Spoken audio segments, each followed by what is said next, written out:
অবশেষে সংবাদ সোচ্চারে জয় হলো। লাগাতার তেল পাচার নিয়ে খবর করার পর সম্প্রতি এই সম্পর্কে প্রশাসনের টনক নড়েছে, যারই ফলে মুম্বাই রোডের ধারে গজিয়ে ওঠা এবং দীর্ঘদিন ধরে অবৈধ তেল ব্যবসা চালিয়ে যাওয়া পেট্রোপণ্যের গোডাউনগুলি বন্ধ করা সম্ভব হয়েছে। যদিও এই অবৈধ ব্যবসা বন্ধের আর্জি নিয়ে সংবাদ সোচ্চারের পক্ষ থেকে কলকাতা হাইকোর্টে একটি জনস্বার্থে মামলা করা হয়েছিল, যে মামলায় গত 4 আগস্ট মহামান্য প্রধান বিচারপতিদের বেঞ্চ এই ব্যবসাকে অবিলম্বে বন্ধের জন্য 3 জেলা যথাক্রমে পূর্ব মেদিনীপুর, পশ্চিম মেদিনীপুর ও ঝাড়গ্রামের ডিএমদের একটি উচ্চ পর্যায়ে টিম তৈরি করে তদন্তের নির্দেশ দেন।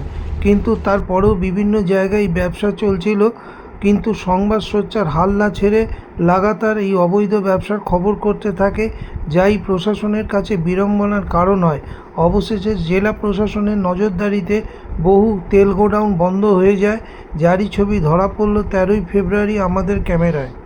আমরা এই মুহূর্তে রয়েছি ঝাড়গ্রাম থানার আন্ডারে পূর্ণাপানি জায়গাটায়।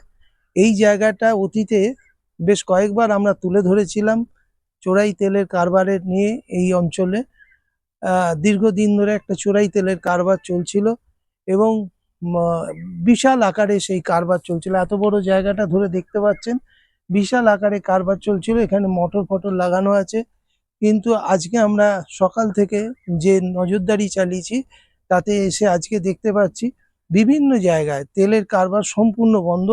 আমরা আস্থাশীল এই প্রশাসন তারা কাজ করছে, কারণ আমরা অতীতে দেখেছি বহুবার বহু রকমভাবে খবর দেওয়া সত্ত্বেও প্রশাসনের এক শ্রেণী মানুষের মদতে এই কারবার চলতো এবং এই কারবারটা যে সম্পূর্ণ একটা অনৈতিক অবৈধ কারবার, এটা আমরা বারবার বলার চেষ্টা করেছি, বারবার বোঝানোর চেষ্টা করেছি যে একমাত্র পশ্চিমবাংলার বিভিন্ন প্রান্তেই এই ধরনের কারবার হয়, যা মাইন্স অ্যান্ড মিনারেলস মানে আন্ডারে মাইন্স অ্যান্ড মিনারেলস সেই তারাই একমাত্র এই ধরনের কারবার বন্ধ করতে পারে।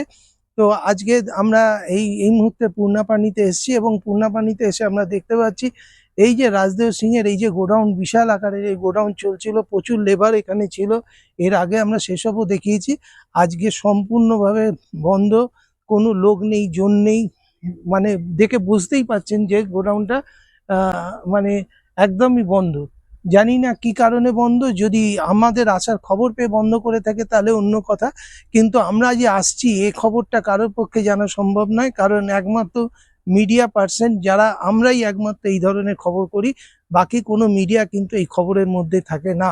তো আজকে আমাদের সত্যি গর্বের দিন, আনন্দের দিন যে আমরা বারবার খবর করার পর এরকম একটা জায়গায় এবং সম্পূর্ণ সেটা বন্ধ করতে আমরা সফল হয়েছি। ক্যামেরায় সলিল দাসের সাথে সুভাষী, সংবাদ সোচ্চার.com।